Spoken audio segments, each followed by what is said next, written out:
Hello and welcome you all to let's crack it with Abhishek Gupta. मेरा नाम है अभिषेक। तो हम बजट पढ़ रहे हैं और ये मोस्ट प्रोबेबली या तो लास्ट वीडियो होगी या सेकंड लास्ट वीडियो होगी। इसके बाद बजट पूरा कंप्लीट हो जाएगा। तो ये फिफ्थ या सिक्स्थ वीडियो है सीरीज़ की, बजट सीरीज़ की। तो आप इसको कंप्लीट देख लीजिएगा, एंड तक देखेगा, अंत तक इस वीडियो को देखेगा, जिससे आपका पूरा बजट तैयार हो जाएगा कि बजट में जो जो चीज़ें हैं सब कवर की गई हैं। इससे पहले 4-5 वीडियो आ चुकी हैं, उन सभी वीडियोस को देख लीजिएगा, आपका पूरा बजट तैयार हो जाएगा। उसमें ये भी कवर किया गया है कि प्रेसिडेंट ने अपने एड्रेस में क्या कहा। उसके बाद ये कवर किया गया है कि फाइनेंस मिनिस्टर ने अपनी बजट स्पीच में क्या कहा, कौन कौन सी योजनाओं के बारे में बात की गई है लॉन्च करने के लिए, कितना पैसा कहाँ एलोकेट किया जाएगा वो हम देखेंगे। पिछली वीडियो बहुत ज़्यादा इंपॉर्टेंट है, फिफ्थ वीडियो भी। सब सारी वीडियोस को आप लाइन से देख लीजिएगा, आपका पूरा का पूरा बजट तैयार हो जाएगा। बजट इससे बाहर, बजट से कोई भी सवाल नहीं आएगा। उम्मीद करते हैं कि बजट से 4 या 5 सवाल बनेंगे आपके आने वाले एग्जाम्स में, तो वो 5 सवाल आपके पक्के हो जाएंगे, एक भी सवाल आपका नहीं छूटेगा। स्टार्ट करने से पहले बताना चाहूँगा गाइस कि अगर आपने let's crack it with Abhishek Gupta का यूट्यूब चैनल सब्सक्राइब नहीं किया है तो उसको जरूर सब्सक्राइब कर लीजिएगा, और साथ ही साथ इसका टेलीग्राम चैनल भी है, उसको भी जरूर ज्वाइन कर लेना। उसको ज्वाइन करना बिल्कुल फ्री है और बहुत ज़रूरी है, क्योंकि वहाँ पे जितने भी अपडेट्स हैं सारे वहीं पे आते हैं। करंट अफेयर्स के जो भी जितने भी नोट्स हैं, क्विजेज़ हैं, सब चीज़ें वहीं पे मिलती हैं। Daily mains answer writing practice के लिए क्वेश्चंस है, वो सब वहीं मिलते हैं। तो उसको ज्वाइन करना बहुत ज़रूरी है। इसकी जो पीडीएफ है वो लोअर पीसीएस मेंस वालों को दे दी गई है। जो स्टूडेंट्स लोअर पीसीएस मेंस की तैयारी कर रहे हैं उनको इसकी पीडीएफ दे दी गई है, और अगर आपको इसकी पीडीएफ चाहिए तो आप मुझे उसको व्हाट्सअप कर सकते हैं। ऑन नॉमिनल बेसिस पे आपको इसकी पीडीएफ प्रोवाइड कर दी जाएगी। चलिए, हमने काफ़ी चीज़ें पढ़ ली थी। हमने ये देख लिया था कि कितना फॉरेन एक्सचेंज रिजर्व है। तो इस टाइम पे हमने पिछली वीडियो में देख लिया था कि 634 यूएस बिलियन डॉलर्स जो है हमारे पास फॉरेन रिजर्व्स हैं। अब प्राइम मिनिस्टर गति शक्ति की बात की गई है, तो पीएम गति शक्ति में 7 इंजन्स हैं। पीएम गति शक्ति के कौन कौन से? रोड है, रेलवे है, एयरपोर्ट है, पोर्ट है, मास ट्रांसपोर्ट है, वाटरवे है, लॉजिस्टिक इंफ्रास्ट्रक्चर यानी कि सड़कें, रेलवेज़ यानी कि जो रेल वाहन होता है, एयरपोर्ट यानी कि हवाई जहाज़ के लिए, पोर्ट्स बंदरगाह, मास ट्रांसपोर्ट यानी कि जो लोगों को ट्रांसपोर्टेशन करवाना है, अर्बन ट्रांसपोर्टेशन यानी कि वाटरवेज, जो जलमार्ग हैं, और लॉजिस्टिक इंफ्रास्ट्रक्चर यानी कि जहाँ पे जो हमें लॉजिस्टिक्स हैं, जो हमें सामान की जो ढुलाई होती है, सामान की ढुलाई पे जो हमारा इंफ्रास्ट्रक्चर चाहिए, जो खर्चा होता है उसके लिए। तो ये पीएम गति शक्ति के 7 इंजन हैं जिस पे पीएम गति शक्ति काम करेगा। एक नेशनल मास्टर प्लान बनाया जाएगा, aimed at world class modern infrastructure and logistics energy. तो लॉजिस्टिक्स सिनर्जी के लिए और मॉडर्न इंफ्रास्ट्रक्चर के लिए एक नेशनल मास्टर प्लान बनाया जाएगा। Formulation of master plan for expressways के लिए एक मास्टर प्लान बनाया जाएगा। Completing 25,000 kilometre national highway in 2022-23 में 25,000 किलोमीटर का नेशनल हाईवे तैयार करने का लक्ष्य रखा गया है। Unified logistic interface platform allowing data exchange among all mode operators. एक यूनिफाइड लॉजिस्टिक्स इंटरफेस प्लेटफॉर्म बन जाएगा, जिसमें जो भी लॉजिस्टिक जा रहा है, जितना भी सामान जा रहा है, वो अलग अलग मोड से अगर जाएगा, चाहे पहले वो रोड से जा रहा हो, फिर रेलवे से जा रहा हो, फिर शिप से जा रहा हो, सारा डेटा जो है वो आपस में क्या कर दिया जाएगा? यूनिफाई कर दिया जाएगा। ओपन सोर्स मोबिलिटी स्टैक बनाया जाएगा for seamless travel of passengers. अगर एक पैसेंजर है, पहले वो बस में ट्रैवल करता है, फिर वो ट्रेन में ट्रैवल करता है, फिर वो पैसेंजर एयरवेज से जाता है, एयरपोर्ट से प्लेन लेता है, तो उसको अलग अलग जगह पे अलग अलग आईडीज़ वगैरह नहीं शो करनी पड़ेंगी। सब सारा ट्रैवल जो होगा वो सीमलेस होगा, और एक ओपन सोर्स मोबिलिटी स्टैक बनेगा सभी ट्रैवलर्स के लिए। 4 मल्टी मॉडल लॉजिस्टिक पार्क बनाए जाएंगे पीपीपी मोड में 2022-23 में। आपको ये ध्यान रखना है कि 4 की बात की गई है मल्टी मॉडल लॉजिस्टिक पार्क के लिए। इंटीग्रेशन की गई है पोस्टल और रेलवे नेटवर्क का, कि जितने भी पोस्टल नेटवर्क है यानी कि जितने भी पोस्ट ऑफिस हैं सबको रेलवे नेटवर्क से जोड़ा जाएगा, फैसिलिटेटिंग पार्सल मूवमेंट, जिससे कि पार्सल का मूवमेंट हो सके। One station one product scheme launch की जाएगी, कि हर एक स्टेशन की क्या खासियत है, उस स्टेशन के हिसाब से एक प्रोडक्ट वहाँ पे लाया जाएगा। एक्सटेंडिंग कवरेज अंडर कवच योजना के तहत कवरेज बढ़ाई जाएगी। और 400 नई वंदे भारत ट्रेन जो है, न्यू जनरेशन, ये भी इंपॉर्टेंट है कि नई जनरेशन की जो वंदे भारत ट्रेन है उनको लॉन्च किया जाएगा 400। फिर multi modal connectivity between mass urban transport and railway station. जो मास अर्बन ट्रांसपोर्टेशन है, मास अर्बन ट्रांसपोर्ट का मतलब क्या हो गया? जैसे फॉर एग्जांपल आप मेट्रो की अगर बात करें, तो जो मेट्रोज जो मास अर्बन ट्रांसपोर्टेशन करती है, उसको जो इंडियन रेलवेज है उससे जोड़ने का काम किया जाएगा। नेशनल रोपवे डेवलपमेंट प्लान, जो पर्वतमाला जिसकी बात की गई है, तो नेशनल रोपवे डेवलपमेंट प्लान की बात की गई है कि रोपवेज बनाए जाएंगे, और हमने शुरू में पढ़ लिया है कि 8 प्रोजेक्ट्स इसके लिए टेंडर किए जाएंगे। Capacity building for infrastructure projects, और कैपेसिटी बिल्डिंग करी जाएगी इंफ्रास्ट्रक्चर प्रोजेक्ट्स के लिए। एग्रीकल्चर और फूड प्रोसेसिंग के लिए क्या कहा गया है? Promoting chemical free natural farming starting with farmers lands close to river Ganga. तो केमिकल फ्री नेचुरल फार्मिंग की जाएंगी वो उन नदियों के किनारे, गंगा के किनारे। कितने किलोमीटर तक? मैंने आपको बताया था कि 5 किलोमीटर इधर और 5 किलोमीटर इधर। अगर मान लेते हैं ये गंगा नदी बह रही है, तो गंगा रिवर अगर यहाँ से ऐसे फ्लो कर रही है तो 5 किलोमीटर तो इस साइड और 5 किलोमीटर इस साइड, दोनों साइड केमिकल फ्री फार्मिंग की जाएगी, जिससे कि केमिकल का रन ऑफ जो है वो गंगा रिवर में ना जाए, ना गंगा रिवर का पानी पॉल्यूट हो। Promoting post harvest value addition, जो पोस्ट हार्वेस्ट के बाद वैल्यू एडिशन की जाएगी, कंजम्पशन किया जाएगा, ब्रांडिंग की जाएगी मिलेट प्रोडक्ट की, जिससे कि उसका जो दाम है वो बढ़ सके। Delivery of digital and high tech services, digital services high tech services provide की जाएंगी पीपीपी मोड में।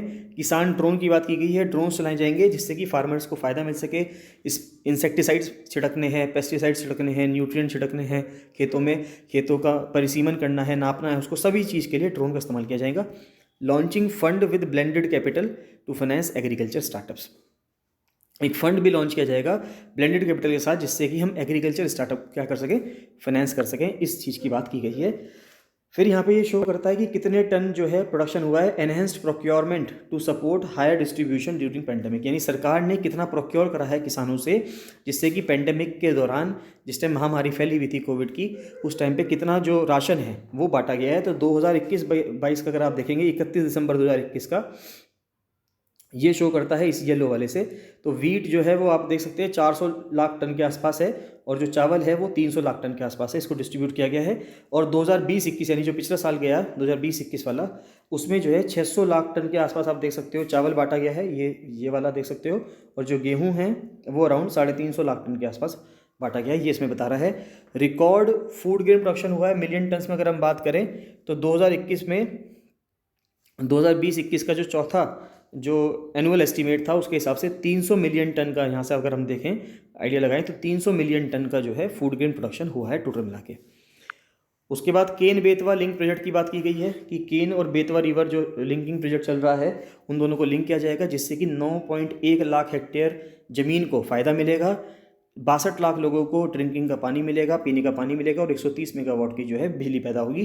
5 और प्रोजेक्ट ऐसे हैं जो इम्प्लीमेंटेशन के दौरान है, कि 5 और प्रोजेक्ट ऐसे गए हैं, जैसे दमन गंगा रिवर, ये कई सारी रिवर्स थी, ये हम पिछली वीडियोस में कवर कर चुके हैं। वो 5 प्रोजेक्ट कौन कौन से हैं उनके नाम आपको पता होने बहुत ज़रूरी है। पेन्नार से कावेरी को जोड़ रहे हैं, कृष्णा से पेन्नार को जोड़ रहे हैं, तो सारे प्रोजेक्ट्स ऊपर डिस्कस किए गए हैं। उन वीडियोज़ को जरूर देख लीजिएगा अगर आपने वो नहीं देखी है तो। एग्रीकल्चर सेक्टर की क्या ग्रोथ चल रही है, रेजिलिएंट ग्रोथ जो है वो शो कर रहा है। 2016-17 में 6.8 थी, बीच में 2018-19 में घटकर 2.6 हो गई थी, फिर 4.3 हो गई, फिर 3.6 हो गई, और अब 3.9 हो गई। तो अगर सवाल यूपीएससी में सवाल ऐसे पूछते हैं कि क्या एग्रीकल्चर सेक्टर में ग्रोथ सस्टेन्ड ग्रोथ हो रही है, क्या लगातार बढ़ रही है, क्या नहीं, लगातार नहीं बढ़ रही, बढ़ भी रही है, घट भी रही है। और ये कह सकता है कि लगातार घट रही है कि ना तो लगातार घट रही है ना लगातार बढ़ रही है, तो ये अनड्यूलेटिंग है, किसी साल बढ़ जाती है किसी साल घट जाती है। 2019-20 से देखेंगे तो पहले घटी है, 4.3 से 3.6 हुई है, और फिर 3.6 से 3.9 हुई है, तो बढ़ी है। तो यानी हम ये नहीं कह सकते ना तो ग्रोथ बढ़ रही है ना घट रही है, लगातार ना तो बढ़ रही है ना लगातार घट रही है। ऐसे सवाल पूछे जाते हैं, इस चीज़ को ध्यान रखिएगा। फिर पढ़ाई के बारे में क्या कहा गया है, एजुकेशन के बारे में कहा गया है कि यूनिवर्सलाइजेशन कर दिया जाएगा क्वालिटी एजुकेशन का, यानी कि सभी लोगों को अच्छी पढ़ाई मिलेगी। हर क्लास के लिए एक टीवी चैनल होगा, और 200 टीवी चैनल बनाने का प्रपोजल रखा गया है कि 200 टीवी चैनल खोल दिए जाएंगे। मतलब इनको टीवी चैनल्स की जो नंबर्स हैं उनको बढ़ा दिया जाएगा, स्ट्रेंथ को। वर्चुअल लैब बनाई जाएंगी, कितनी वर्चुअल लैब बनाई जाएंगी, कितनी स्किलिंग ई लैब्स बनाई जाएंगी, ये सब ऊपर डिस्कस किया गया है, पिछली वीडियोस में डिस्कस किया हुआ है, उसको जरूर देख लेना। और अगर कोई चाहता है कि उसको बजट की PDF मिल जाए तो वो मुझे 7665804421 पर व्हाट्सएप कर सकता है, कॉल कर सकता है, और इसकी PDF ले सकता है। वो आपको एक स्मॉल अमाउंट में नॉमिनल फी पे आपको मिल जाएगी। To promote critical thinking skills and simulated learning environment, एक digital university will be established with world class quality universal education, एक डिजिटल यूनिवर्सिटी को इस्टेब्लिश किया जा रहा है with world class quality universal education. High quality e content will be delivered through digital teachers, और जो high quality का e content है वो डिजिटल टीचर्स के थ्रू प्रोवाइड किया जाएगा। स्किल डेवलपमेंट की बात की जाए तो digital ecosystem for skilling and livelihood DESH stack e portal एक बनाया जाएगा to promote online training. Online training के लिए कौन सा पोर्टल बनाने की बात की गई है, dash DESH stack e portal. फिर startups will be promoted to facilitate drone Shakti for drone as a service, drone Shakti के लिए ड्रोन एज अ सर्विस को प्रमोट किया जाएगा। हेल्थ में कहा गया है कि national digital health ecosystem will be rolled out, एक नेशनल डिजिटल इकोसिस्टम बनाया जाएगा। जो लोग कोरोना के दौरान, पैंडेमिक के दौरान साइकोलॉजिकली परेशान हुए हैं उनके लिए टेली मेंटल हेल्थ प्रोग्राम चलाया जाएगा निमहंस के साथ, जो कि इसका इंस्टीट्यूट का जो हेडक्वार्टर है वो कहाँ पे है, वो बेंगलुरु में है। एक इंटीग्रेटेड आर्किटेक्चर बनाया गया है, मिशन शक्ति, मिशन वात्सल्य, सक्षम आंगनवाड़ी और पोषण 2.0, इन सबको एक साथ मिलाकर एक प्रोग्राम लॉन्च किया जाएगा। 2 लाख आंगनवाड़ियों को अपग्रेड किया जाएगा और उनको सक्षम आंगनवाड़ी बना दिया जाएगा। 2022-23 में जो बजट एस्टिमेट जो भी आया है उसमें देखते हैं कि कितना पैसा दिया गया है। सक्षम आंगनवाड़ी और पोषण 2.0 को 20,263 करोड़ रुपए दिए गए हैं। पीएम पोषण को 10,000 करोड़ रुपए दिए गए हैं। मिशन वात्सल्य को 1472 करोड़ रुपए और मिशन शक्ति को 3184 करोड़ रुपए ये दिए गए हैं। बहुत इंपॉर्टेंट है, सवाल पूछे जा सकते हैं कि क्योंकि सक्षम आंगनवाड़ी इसी साल लॉन्च की गई है, नई स्कीम है, इसलिए पूछा जा सकता है कि सक्षम आंगनवाड़ी और पोषण 2.0 के लिए बजट एस्टिमेट कितना रखा गया है 2022-23 के बजट में। तो 20,263 करोड़, ये बहुत इंपॉर्टेंट फिगर है, इनको नोट करते रहिएगा। ऑल इंक्लूसिव वेलफेयर फोकस की क्या बात की गई है, तो अगर हम देखें तो हर घर नल से जल की बात की गई है और 2022-23 में कहा गया है कि 3.8 करोड़ हाउस होल्ड्स को कवर किया जाएगा और उनके घर टंकी से पानी पहुंचेगा। पीएम आवास योजना के तहत 80 लाख घरों को कंप्लीट किया जाएगा 2022-23 में। पीएम डिवाइन जो कि नॉर्थ ईस्ट के लिए बनाई गई थी, to fund infrastructure and social development based on felt needs of the North East, कि नॉर्थ ईस्ट की जो जो ज़रूरतें हैं उस हिसाब से पीएम डिवाइन के तहत काम किया जाएगा। एस्पिरेशनल डिस्ट्रिक्ट प्रोग्राम के बाद एस्पिरेशनल ब्लॉक्स प्रोग्राम चलाया गया है, कि यानी कि जो डिस्ट्रिक्ट प्रोग्रेस कर रहे थे वो तो अच्छी बात है, लेकिन डिस्ट्रिक्ट्स के कुछ ब्लॉक्स प्रोग्रेस कर रहे हैं, डिस्ट्रिक्ट के कुछ ब्लॉक्स प्रोग्रेस नहीं कर रहे हैं। तो जो प्रोग्रेस नहीं कर रहे हैं ब्लॉक्स, अब उन ब्लॉक्स के ऊपर ध्यान दिया जाएगा। तो एस्पिरेशनल ब्लॉक्स प्रोग्राम चलाया गया for development of lagging blocks of aspirational district. Aspirational district के जो ब्लॉक लैग कर रहे हैं, पीछे हैं, वो नहीं, जिनका विकास हुआ, उनको विकास के से जोड़ा जाएगा।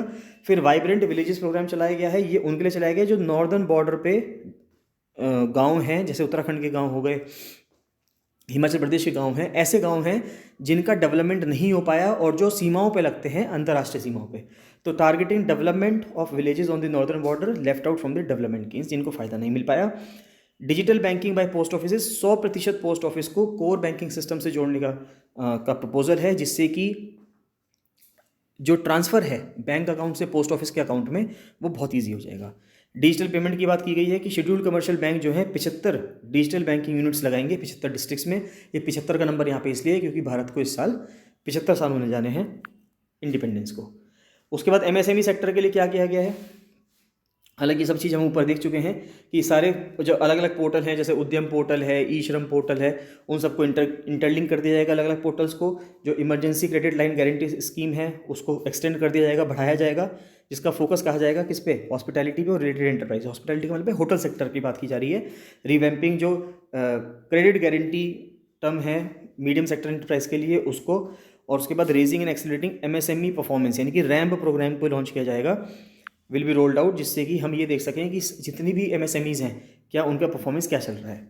नेक्स्ट आता है प्रोडक्टिविटी एनहांसमेंट और इन्वेस्टमेंट। तो ईज़ ऑफ डूइंग बिजनेस पे ध्यान दिया जाएगा कि ईज़ ऑफ डूइंग बिजनेस होगा, 2.0 प्रोग्राम चलाया जाएगा। ट्रस्ट बेस्ड गवर्नेंस है। उसके बाद कहा गया है कि integration of central and state level system through IT bridges, यानी कि जो सेंट्रल का सिस्टम चलता है और जो स्टेट का सिस्टम चलता है उसको इन्फॉर्मेशन टेक्नोलॉजी की हेल्प से दोनों को क्या कर दिया जाएगा, इंटीग्रेट कर दिया जाएगा। परिवेश पोर्टल जो है जिसके तहत हमें मिनिस्ट्री ऑफ एनवायरनमेंट से एक सर्टिफिकेशन मिलता है, नो ऑब्जेक्शन सर्टिफिकेट मिलता है कि आप कोई प्रोजेक्ट चला सकते हो, तो परिवेश पोर्टल का जो स्कोप है उसको एक्सपेंड कर दिया जाएगा। और कहा जा रहा है कि पहले जितना टाइम लगता था उससे अब बहुत कम टाइम लगेगा आपको ग्रीन क्लियरेंसेज मिलने में। Unique land parcel identification number for IT based management of land records, अगर आपको लैंड रिकॉर्ड है तो उसके लिए unique land parcel identification number मिला करेगा लोगों को, जिससे कि उनकी ज़मीन की पहचान हो सके। इस्टेब्लिश किया जाएगा सीपीएस को to facilitate voluntary winding of companies, यानी जो कंपनीज वाइंड अप होना चाहती हैं, अपना कारोबार बंद करना चाहती हैं, तो उनके लिए सीपीएस प्रोग्राम लॉन्च किया जाएगा, जिससे कि उनकी कंपनीज़ को बंद होने में ज़्यादा समय ना लगे और जो समय जो कागजात का जो काम था जो पहले 2 साल लगा करते थे उसको 6 महीने से भी घटाकर काम करने की उम्मीद जताई जा रही है। End to end online e bill system और utilising surety bonds in government procurement, तो ऑनलाइन ई बिल सिस्टम चलाया जाएगा। एबीसीजी पे यानी कि एनिमेशन पे काफ़ी ध्यान दिया जा रहा है, कॉमिक्स पे, गेमिंग सेक्टर पे काफ़ी ध्यान दिया जा रहा है, उसके लिए एक प्रमोशन टास्क फोर्स बनाई जाएगी। 5G को सपोर्ट मिलेगा, कहा गया है पीएलआई स्कीम के तहत, प्रोडक्टिविटी लिंक्ड इंसेंटिव स्कीम के तहत 5G को सपोर्ट दिया जाएगा और 2022-23 में प्राइवेट सेक्टर के थ्रू 5G को रोल आउट कर दिया जाएगा। Opening up of defence R&D, defence का जो रिसर्च एंड डेवलपमेंट है उसको ओपन कर दिया गया है इंडस्ट्री के लिए, स्टार्टअप के लिए और अकेडमी के लिए यानी कि इंस्टीट्यूट्स के लिए। फिर यहाँ पे ईज़ ऑफ लिविंग की बात की गई है। अगर हम ईज़ ऑफ लिविंग में देखें तो कैसे issuance of chip embedded E passport launch करने की बात की गई है, जिसमें चिप होगा, जो अभी आपको फिजिकल पासपोर्ट मिलता है उसकी जगह पे अब ई पासपोर्ट आएंगे। Modernisation of building bye laws की जो बिल्डिंग बाय लॉज हैं उनका मॉडर्नाइजेशन किया जाएगा। इम्प्लीमेंटिंग टाउन प्लानिंग स्कीम्स पे काम किया जा रहा है। अर्बन डेवलपमेंट पे काम किया जा रहा है और इसके लिए कई सारी यूनिवर्सिटीज़ को चिन्हित किया गया है और सिलेबस को भी रिवाइज करने के लिए कहा गया है। ये सब चीज़ हम वैसे ऑलरेडी ऊपर पढ़ चुके हैं, तो पिछली वीडियोस देखना बहुत ज़रूरी है। अगर आपने वो नहीं देखी है तो उसको जरूर देख लीजिएगा। Establishing centres of excellence in urban planning के लिए सेंटर्स बनाने की बात की गई है। Providing a battery swapping policy, battery swapping policy भी आएगी as an alternative to setting up charging station in urban areas.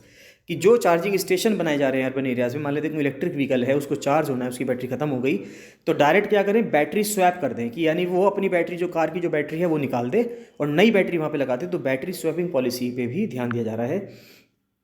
फिर बात आती है कि PLI स्कीम जो है, प्रोडक्टिविटी लिंक्ड इंसेंटिव स्कीम जो है 2022-23 के बजट में, उसका कितना बजट एस्टिमेट रखा गया है। तो यहाँ पे देखें, अगर करोड़ में देखें तो फार्मास्यूटिकल्स को 1629 करोड़ रुपए कहा गया है, और जो लार्ज स्केल इलेक्ट्रॉनिक्स और IT हार्डवेयर है उसको 5300 करोड़ रुपए, और जो टेलीकॉम और नेटवर्किंग प्रोडक्ट्स हैं उनके लिए 528 करोड़ रुपए एलोकेट किए गए हैं। फिर फाइनेंसिंग ऑफ इन्वेस्टमेंट की बात करें कि इन्वेस्टमेंट का पैसा आएगा कहाँ से, तो public investment to continue to pump private investment and demand in 2022-23।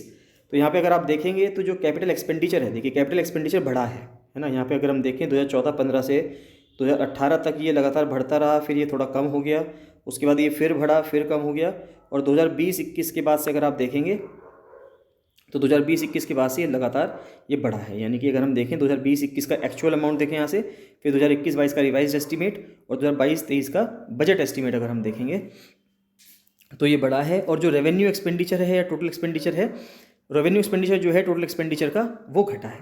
तो रेवेन्यू एक्सपेंडिचर घटा है, और जो कैपिटल एक्सपेंडिचर है, जो सरकार खर्चा करती है कैपिटल को बनाने में, एक ऐसी चीज़ें बनाने में जो लंबे समय तक चलेंगी, वो चीज़ें बढ़ी हैं, जो कि अपने आप में एक अच्छी बात है। Digital rupee by RBI starting 2022-23, इसकी बात की गई है कि डिजिटल रुपी होगा, यानी कि जैसे पैसा अभी हमारे पर्स में रहता है वैसे ही पैसे अब हमारे फ़ोन में रहा करेंगे, उसकी बात की गई है। उसके बाद आता है मोबिलाइजिंग रिसोर्सेज। तो मोबिलाइजिंग रिसोर्सेज के लिए कहा गया है कि भाई ग्रीन बॉन्ड लॉन्च किए जाएंगे to mobilise resources for green infrastructure के लिए। फिर infrastructure status for data centres and energy storage systems, measures to investment by venture capital. ये जो वेंचर कैपिटल है या प्राइवेट इक्विटी इन्वेस्टमेंट है, यानी कि जो इक्विटीज़ में, शेयर्स में जो प्राइवेट इन्वेस्टमेंट है उसको बढ़ाया जाएगा। Blended finance for sunrise sectors, जिनका सूरज उदय हो रहा है, जिन सेक्टर्स का सूरज उदय हो रहा है, जैसे ड्रोन सेक्टर हो गया, एजुकेशन टेक्नोलॉजी सेक्टर हो गया, एडटेक सेक्टर हो गया, जो भी सेक्टर्स का सनराइज हो रहा है अभी, उनके लिए ब्लेंडेड फाइनेंस की जो आप कह सकते हो यहाँ पे जो अरेंजमेंट है वो किया जाएगा।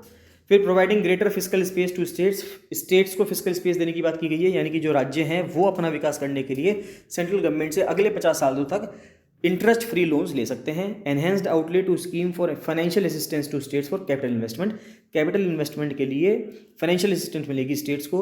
2022-23 में स्टेट्स को कहा गया है कि आप अपने ग्रॉस स्टेट डोमेस्टिक प्रोडक्ट का 4% तक फिस्कल डेफिसिट कर सकते हैं, जिसमें से 0.5% आपको पावर सेक्टर रिफॉर्म्स के लिए रखना पड़ेगा। ये इंपॉर्टेंट बात है, सवाल पूछा जा सकता है। अगर मेजर डेफिसिट और डेट इंडिकेटर देखा जाए स्टेट गवर्नमेंट का GDP के परसेंटेज के हिसाब से, तो 2021-22 के बजट एस्टीमेट में 31.2% माना गया है कि 31.2% होगा डेट टू GDP रेशो। जो डेट टू GDP का जो है वो कितना है, 31.2 है। तो ये इंपॉर्टेंट है, इसको आप जरूर देख लेना। वेट, कहाँ चला गया, ये हम पढ़ चुके हैं, ये हमने देख लिया। बात ये बात टैक्स प्रपोजल्स की। तो टैक्स प्रपोजल्स में अगर हम देखें तो अलाउइंग टैक्स पेयर्स को अपडेटेड रिटर्न फाइल करने की सहूलियत दी गई है। अगले पिछले 2 सालों का, 2 सालों में अगर उनको कोई भी एरर करेक्ट करना है तो वो करेक्ट कर सकते हैं। टैक्स रिलीफ दिया गया है उन पर्सनस को जो डिसेबल हैं। ऑल्टरनेट मिनिमम टैक्स जो कॉर्पोरेट्स के लिए था, कोऑपरेटिव सोसाइटीज़ के लिए था, और जो सरचार्ज था उसको कम कर दिया गया है। पहले 18.5% हुआ करता था, इसको कम करके 15% कर दिया गया है। इंक्रीज कर दिया है tax deduction limit on employers contribution to NPS account of state government employees. पहले स्टेट गवर्नमेंट का 10% कटा करता था, जो NPS के लिए था वो 14% कटेगा, तो यानी उनके लिए फ़ायदा हो जाएगा। Extending period of incorporation of eligible startups for providing tax incentives. तो पीरियड ऑफ जो इनकॉर्पोरेशन है एलिजिबल स्टार्टअप्स का, उसको बढ़ा दिया गया 2023 तक। Income from transfer of virtual assets to be taxed at 30%। यानी जो वर्चुअल एसेट्स हैं, यानी कि क्रिप्टो करेंसीज़ की बात की गई है कि क्रिप्टो करेंसीज़ जो है उन पे 30% टैक्स लगेगा अगर आप वहाँ पे ट्रांसफर कुछ करते हैं। Better litigation management to avoid repetitive appeals. Litigation management की बात की गई है कि जो केस आते हैं उनका मैनेजमेंट अच्छे से किया जाएगा।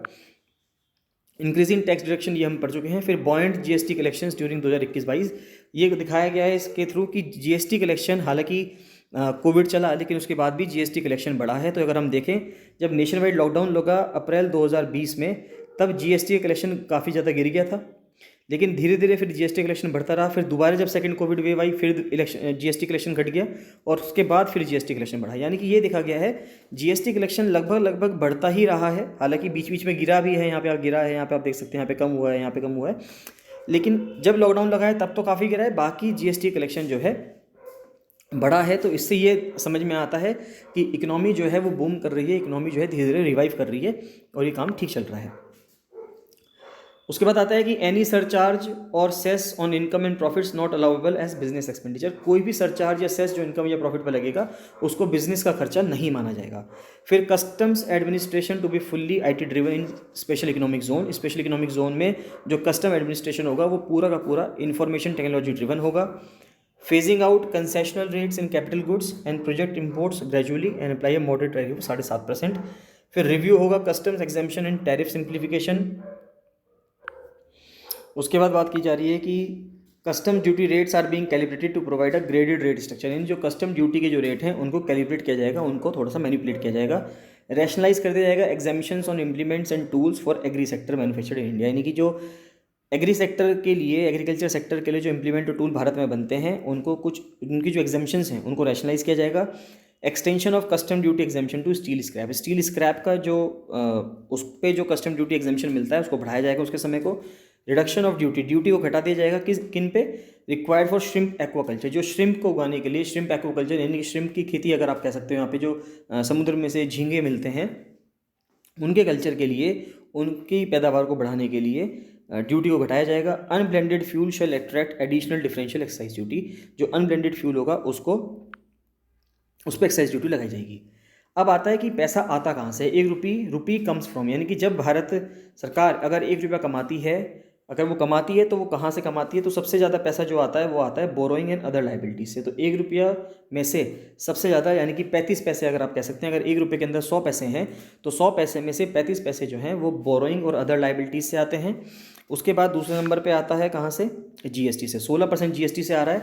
यानी कि सरकार का कहना है कि जीएसटी जो है वो 16 पैसे देती है ₹1 के अंदर से, और कॉर्पोरेशन टैक्स जो है वो 15 पैसे देती है। हालांकि अभी देखिए कॉर्पोरेशन टैक्स भी 15% है, इनकम टैक्स भी 15% है। ये मैंने आगे ध्यान दिया है, आगे देखा है इसको कि कॉर्पोरेशन टैक्स और इनकम टैक्स में से कॉर्पोरेशन टैक्स का मैटर ज़्यादा है, वो 15 पॉइंट ज़्यादा परसेंटेज में है, इनकम टैक्स 15 पॉइंट कम परसेंटेज में है। तो इसलिए इनकम टैक्स चौथे नंबर पर आएगा। इनकम टैक्स का कॉन्ट्रीब्यूशन ₹1 के अंदर चौथे नंबर पर है। कॉर्पोरेशन टैक्स का कॉन्ट्रीब्यूशन ₹1 के अंदर तीसरे नंबर पे। तो सबसे ज़्यादा किसने दिया? बोरोइंग एंड अदर लाइबिलिटीज़ ने, दूसरे नंबर पे जीएसटी ने, तीसरे नंबर पे कॉर्पोरेशन टैक्स पे, और चौथे नंबर पे इनकम टैक्स ने 15%। पैसा जाता कहाँ है? अब ये देखते हैं कि यहाँ से तो पैसा हम कमा रहे हैं, पैसा खर्च कहाँ कहाँ कर रहे हैं? तो सबसे ज़्यादा पैसा खर्च होता है इंटरेस्ट पेमेंट पे। यानी कि जो सरकारों ने पहले लोन ले रखा है उस पर जो इंटरेस्ट देना पड़ता है, जिनसे लोन ले रखा है, सबसे ज़्यादा पैसा वहाँ पे खर्च होता है हमारा। तो 20 पैसे ₹1 में से वहाँ चले जाते हैं। उसके बाद दूसरे नंबर पर जाते हैं स्टेट का जो शेयर है टैक्सेस का, ड्यूटीज़ का, दूसरे नंबर पर पैसा वहाँ जाता है, 17 पैसे वहाँ हमें खर्च करने पड़ते हैं। उसके बाद जो सेंट्रल सेक्टर स्कीम चल रही है, जो सेंट्रल ने अपनी स्कीम चला रखी है, 15 पैसे वो वहाँ खर्च करते हैं तीसरे नंबर पे। और जो फाइनेंस कमीशन जो बताता है कि फाइनेंस कमीशन के हिसाब से जो अलग अलग स्टेट्स को, अलग अलग चीज़ों को जो पैसा देना पड़ता है, चौथे नंबर पे पैसा या अदर ट्रांसफर्स में पैसा वहाँ खर्च होता है 10%। तो उसके बाद आप देख सकते हो 10% के बाद फिर आता है दूसरे एक्सपेंडिचर हैं सेंट्रली स्पॉन्सर्ड स्कीम से, अलग अलग पैसा खर्च होता है। सबसे पहले बस बड़ी बात यही है ध्यान रखने की कि जो पैसा हम खर्च करते हैं, सबसे ज़्यादा पैसा खर्च होता है इंटरेस्ट पेमेंट में 20%। ये हमें ध्यान रखना है कि 20% पैसा खर्च होता है। दूसरा पैसा खर्च होता है सबसे ज़्यादा स्टेट का जो शेयर है टैक्सेस ड्यूटीज़ का, उसमें। फिर तीसरा खर्च होता है सेंट्रल सेक्टर स्कीम में, और चौथा खर्च होता है फाइनेंस कमीशन में। यहाँ तक आप पता कर लेंगे, आपका काम हो जाएगा। अगर बजट देखें तो बजट 2022-23 में जो रेवेन्यू रिसीट है, 2022-23 में जो रेवेन्यू रिसीट है वो कितनी कही गई है? वो कही गई है, आप देख सकते हैं 22 लाख करोड़ रुपये कही गई है। उसके बाद जो कैपिटल रिसीट्स हैं वो 17 लाख करोड़ की गई है 2022-23 में। फिर रेवेन्यू एक्सपेंडिचर, खर्चा कितना करेंगे? रेवेन्यू एक्सपेंडिचर है बजट एस्टिमेट में 31,94,663 करोड़, और इफेक्टिव कैपिटल एक्सपेंडिचर होगा 10 लाख करोड़ का। फिर एलोकेशन कितना किया गया है मेजर स्कीम्स को अगर हम देखें तो नेशनल हेल्थ मिशन को अगर हम देखें तो नेशनल हेल्थ मिशन को 37,800 करोड़ रुपए दिए गए हैं इस साल में। जल जीवन मिशन को 2022-23 में 60,000 करोड़ रुपए दिए गए हैं। उसके बाद नेशनल एजुकेशन मिशन को 39,553 करोड़ रुपीज़, प्रधानमंत्री ग्राम सड़क योजना को 19,000 करोड़ रुपए दिए गए हैं इस साल, और पीएम किसान योजना को कितने रुपए दिए गए हैं? 68,000 करोड़ रुपए। तो पीएम किसान को 68,000 करोड़ रुपए इस साल दिए गए हैं। उसके बाद आत्मनिर्भर भारत रोजगार योजना के तहत 6400 करोड़ रुपए दिए गए हैं इस बार। प्रधानमंत्री स्वास्थ्य सुरक्षा योजना के तहत 10,000 करोड़ रुपए दिए गए हैं। तो ये बहुत इंपॉर्टेंट है, इन सबको ध्यान रखना। मिनिस्ट्री वाइज अगर हम देखें तो मिनिस्ट्री ऑफ कम्युनिकेशन को 10,000, आप देख सकते हैं 1,05,406 करोड़ रुपए। केमिकल एंड फर्टिलाइजर की मिनिस्ट्री को 1,77,000, 1,07,715, 77,000 नहीं है, 7,715 है।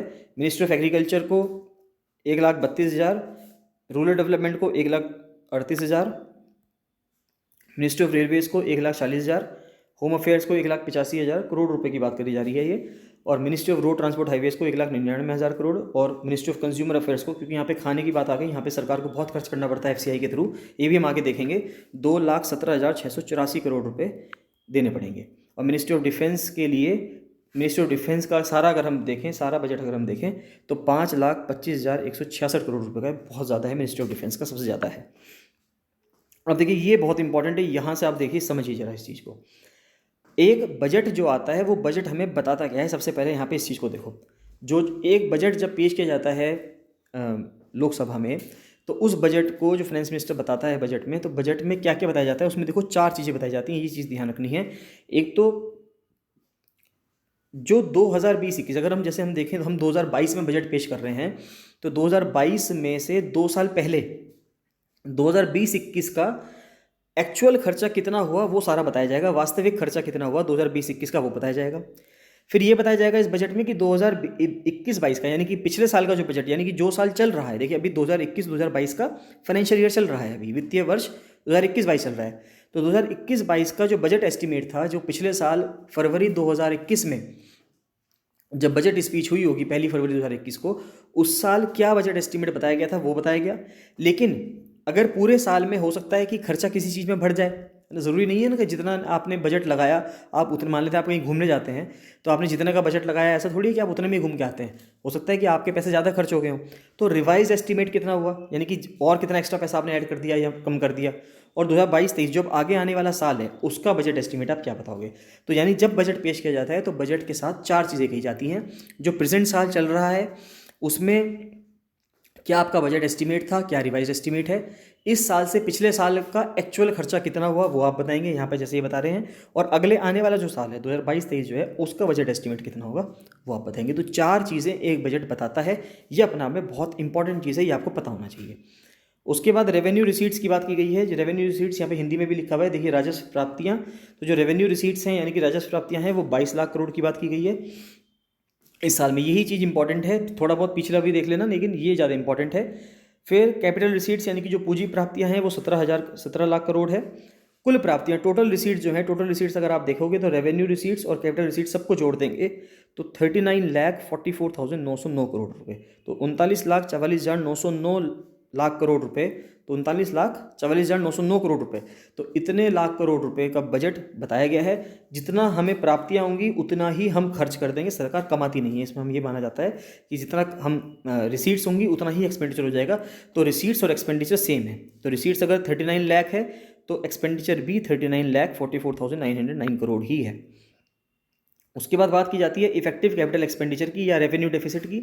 तो रेवेन्यू डेफिसिट यानी कितना रेवेन्यू डेफिसिट रहने की उम्मीद है, 3.8% इस साल, पिछले साल 4.7 रहा।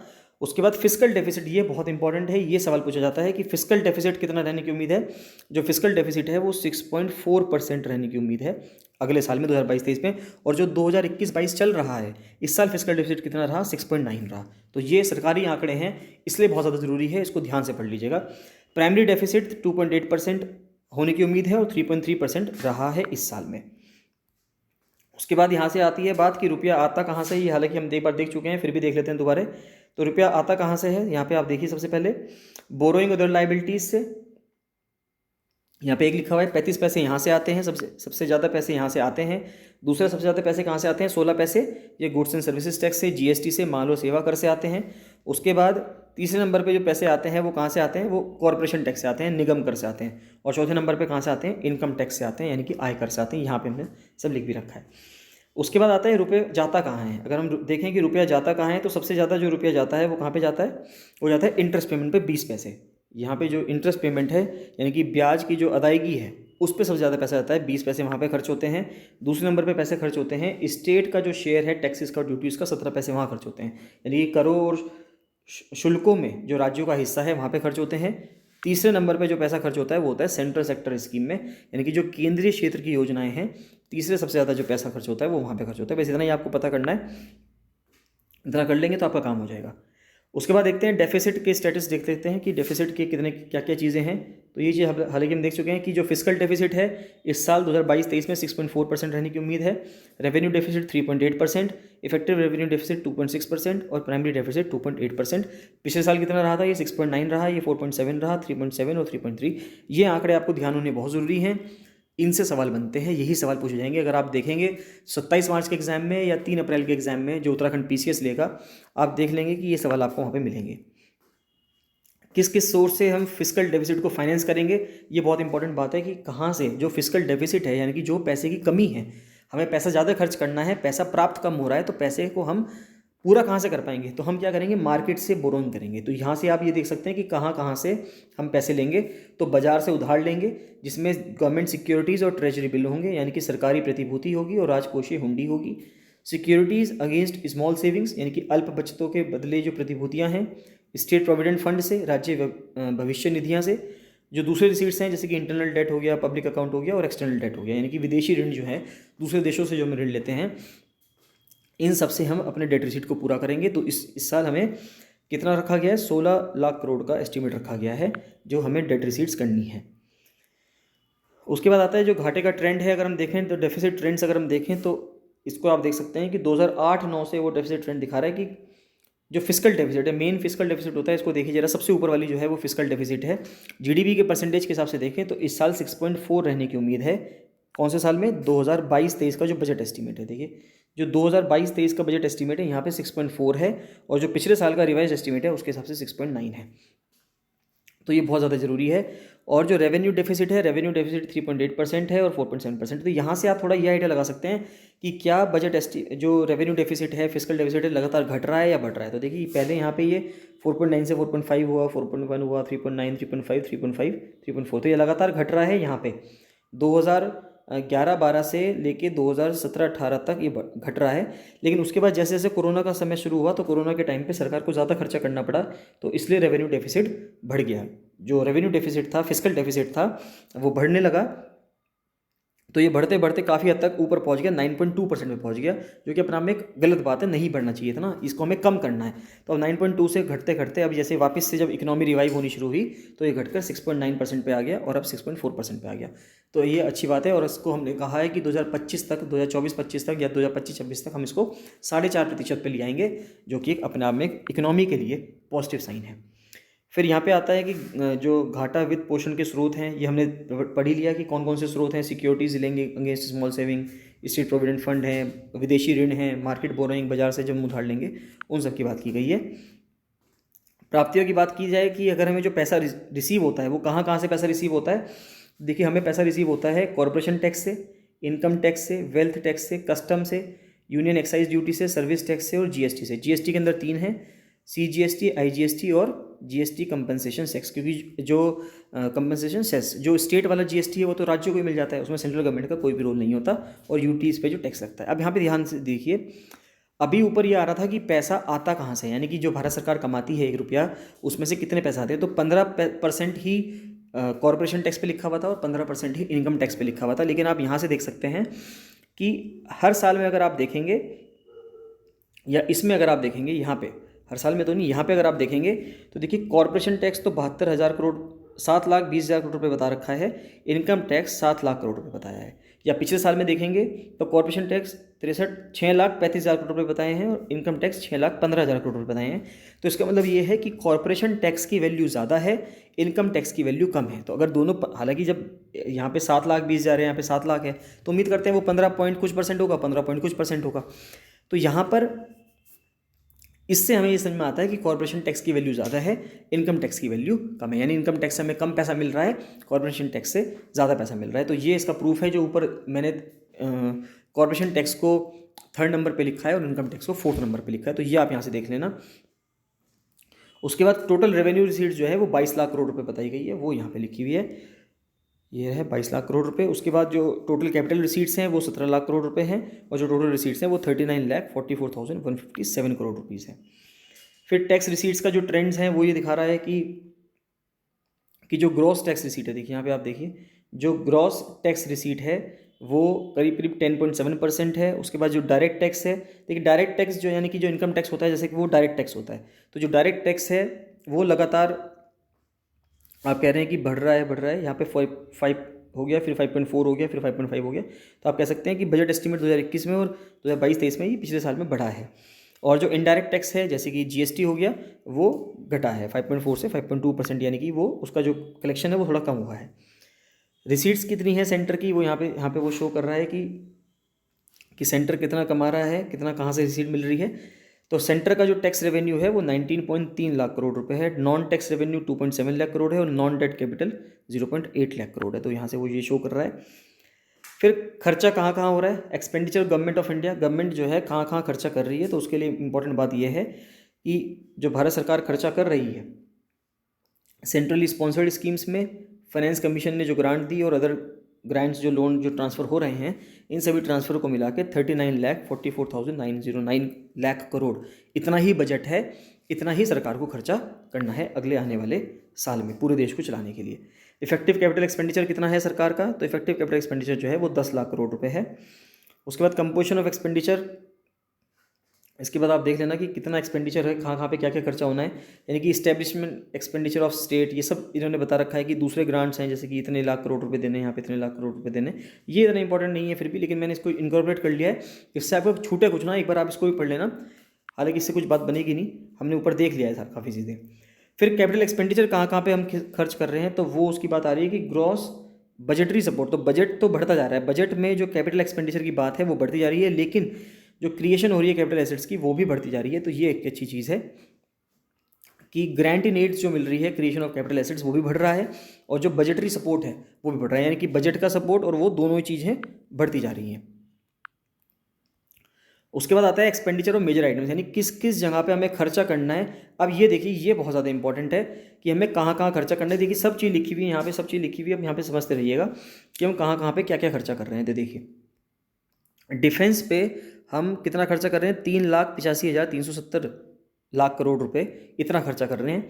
उसके बाद नॉर्थ ईस्ट के डेवलपमेंट पे 2800 करोड़ रुपए हम खर्चा करेंगे, और इंटरेस्ट पे हम कितना खर्चा करेंगे, 9,40,651। हमने ये पढ़ा था कि इंटरेस्ट पे सरकार को सबसे ज़्यादा पैसा खर्च करना पड़ता है, 20% करीब खर्चा करती है, ऊपर हमने देखा था।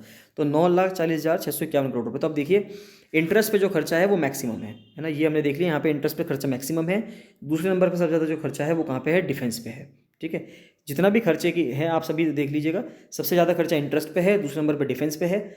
सरकार जो सब्सिडी देती है, सवाल कभी कभी ये पूछ लिया जाता है कि सब्सिडी सबसे ज़्यादा किस पे दी जाती है, सबसे ज़्यादा दी जाती है फूड पे, दूसरे नंबर पे फर्टिलाइज़र में, तीसरे नंबर में पेट्रोल में। तो देखिए फूड के लिए 2,06,831 करोड़ रुपए दिए गए हैं, फर्टिलाइज़र के लिए 1 लाख करोड़ रुपए, और पेट्रोल के लिए 5,813 करोड़ रुपए दिए गए हैं। इतना पैसा सरकार सब्सिडी के लिए खर्चा करेगी। तो सबसे ज़्यादा खर्चा किसके लिए है सब्सिडी में, खाने के लिए, फूड के लिए, दूसरे नंबर पे फर्टिलाइज़र के लिए, तीसरे नंबर पे पेट्रोलियम के लिए खर्चा होगा। तो ये बहुत ज़्यादा इंपॉर्टेंट है। जीएसटी कंपनसेशन फंड के लिए 1,20,000 करोड़ रुपए दिए जाएंगे, ये बहुत ज़्यादा ज़रूरी है, क्योंकि जीएसटी कंपनसेशन फंड पे पिछले दिनों बहुत सारे सवाल उठ रहे थे, बहुत ज़्यादा बवाल चल रहा था अलग अलग राज्य और केंद्र सरकार के बीच में। तो जीएसटी कंपनसेशन फंड को देखना बहुत ज़रूरी है, इसके लिए 1,20,000 करोड़ रुपए एलोकेट किए जा रहे हैं, और टोटल खर्चा जो सरकार करेगी वो 39,44,909 लाख करोड़ रुपए करेगी। तो यहाँ पे वो एक्सपेंडिचर खर्चा दिखा रहा है कि भाई सबसे ज़्यादा खर्चा हम इंटरेस्ट पे करते हैं, वो हमने देख ही लिया, मैक्सिमम है वहाँ पे। फिर दूसरे नंबर पे डिफेंस पे है। ठीक है, तो ये सब चीज़ें हैं, ये इस तरह से इसको शो कर रहा है, एक बार आप इसको देख लेना, मेंस में आंसर लिखने के लिए थोड़ा हेल्प हो जाती है। उसके बाद मेजर आइटम्स क्या हैं एक्सपेंडिचर के, यानी कहाँ कहाँ पे हम क्या क्या खर्चा करेंगे। एग्रीकल्चर पे हम 1,51,000 करोड़ रुपए खर्च करेंगे, एजुकेशन पे 1,04,278 करोड़ रुपए, हेल्थ पे 86,000 करोड़ रुपए, रूरल डेवलपमेंट पे यानी कि जो ग्रामीण विकास है उस पर 2 लाख करोड़ रुपए, सोशल वेलफेयर पे 51,000 करोड़ रुपए, ट्रांसपोर्ट पे 3,51,000 1851 करोड़ रुपये और अर्बन डेवलपमेंट पे 7,76,549 करोड़ रुपए हम खर्च करेंगे। तो ये अर्बन डेवलपमेंट पे हम खर्च करेंगे इतना पैसा। उसके बाद बात आती है कि transfer of resources to states and UTs with legislature. तो कहाँ कहाँ पे कितना कितना पैसा जाएगा, तो इसको आप देख लीजिए। तो फाइनेंस कमीशन की जो ग्रांट है, वो कितनी है, वो है 1,92,108 करोड़ रुपए। यही इसमें से इंपॉर्टेंट है ज़्यादा। और सेंट्रल स्पॉन्सर्ड स्कीम ये इतना इंपॉर्टेंट नहीं है, लेकिन अब जो आगे आने जा रहा है वो बहुत ज़्यादा इंपॉर्टेंट है। स्टेट्स को और यूटीज़ को कितना ट्रांसफ़र हो रहा है, देखो अगर आप वो देखोगे वो लगातार बढ़ते हैं। यहाँ पे मैं लिख रहा हूँ लगातार बढ़े हैं, यानी कि जो स्टेट्स को और यूटीज़ को जो टोटल ट्रांसफ़र किया है सरकारों ने, वो साल दर साल लगातार बढ़ा है, वो कभी भी घटा नहीं है। 9.86 से 10.85 हुआ, 11.95, ये यहाँ पे फिर थोड़ा सा कम हो गया, फिर ये 13.25, 13.89 और 16.12, यानी कि लगातार आप देख सकते हो एक तरह से ये बढ़ा ही है, बीच में अगर एक 2019-20 को छोड़ दें तो। उसके बाद बात आती है composition of transfer to states and UTs. तो अलग अलग जो स्टेट और यूटीज़ को जो पैसा जाता है, राज्यों को जो पैसा जाता है और केंद्र शासित प्रदेशों को, डिवोल्यूशन जो हुआ है फाइनेंस कमीशन के तहत वो 8,16,650 करोड़ रुपये में कम कर दीजिए। Scheme related and other transfer जो हैं वो 6 लाख करोड़ रुपये के आसपास हैं। और जो फाइनेंस कमीशन की जो ग्रांट्स हैं वो कितनी हैं, वो 1,92,108 करोड़ रुपये है। अब बजट प्रोफाइल अगर देखें तो कहाँ कहाँ पे क्या क्या खर्चा हो रहा है, बजट साइज जो है वो हम देख चुके हैं। बजट साइज जो है वो 39,45,909 लाख करोड़ रुपए है का बजट प्रोफाइल है। कहाँ कहाँ से पैसा आ रहा है, ये सब कैपिटल रिसीट होंगी, यहाँ से नेट रिसीट है, ग्रॉस टैक्स रेवेन्यू है, ये सारा एक बार देख लीजिएगा। और खर्चा कहाँ कहाँ पे हो रहा है, स्कीम एक्सपेंडिचर यहाँ पे है, सेंट्रल सेक्टर स्कीम के तहत खर्चा हो रहा है, और जितने भी ट्रांसफर होने हैं उसके तहत खर्चा हो रहा है। तो इसको एक बार देख लेना, वरना हालांकि ये इतना इंपॉर्टेंट नहीं है, हम ऊपर पहले देख चुके हैं सब चीज़ें, फिर भी आप एक बार इसको देख सकते हैं। ये आता है मेन। अब कहाँ पे कितना खर्चा हो रहा है इसको देखिए, जूम करते हैं। देखिए अब सरकार कहाँ पे क्या खर्चा करती है, आउटले ऑन मेजर स्कीम, यानी कि मेजर स्कीम कौन कौन सी हैं जहाँ पे सरकार जो है सेंट्रल गवर्नमेंट ने बजट में किस स्कीम के लिए कितना पैसा बताया उसकी बात की गई है। पहले बात की जाती है सरकार की कौन कौन सी स्कीम चलती है। सरकार की एक चलती है core of the core scheme, ठीक है, एक चलती है यानी कि अति महत्वपूर्ण स्कीमें जो होती हैं उनको core of the core scheme कहा जाता है। फिर कोर स्कीम का मतलब है महत्वपूर्ण स्कीमें जो हैं। उसके बाद एक आती है फिर मेजर सेंट्रल सेक्टर स्कीम्स, यानी कि प्रमुख केंद्रीय क्षेत्र की जो स्कीमें हैं। तो अब देखिए जो core of the core schemes हैं उसमें महात्मा गांधी नेशनल रूरल एम्प्लॉयमेंट यानी कि मनरेगा के तहत 73,000 करोड़ रुपए देने की बात की गई है। और जो नेशनल सोशल असिस्टेंस प्रोग्राम है जिसमें जो ओल्ड एज पीपल को मिनिस्ट्री ऑफ रूरल डेवलपमेंट जो चलाती है, जिसमें ओल्ड एज पीपल लोगों को सहायता दी जाती है, उसके तहत 9,652 करोड़ रुपये देने की बात है।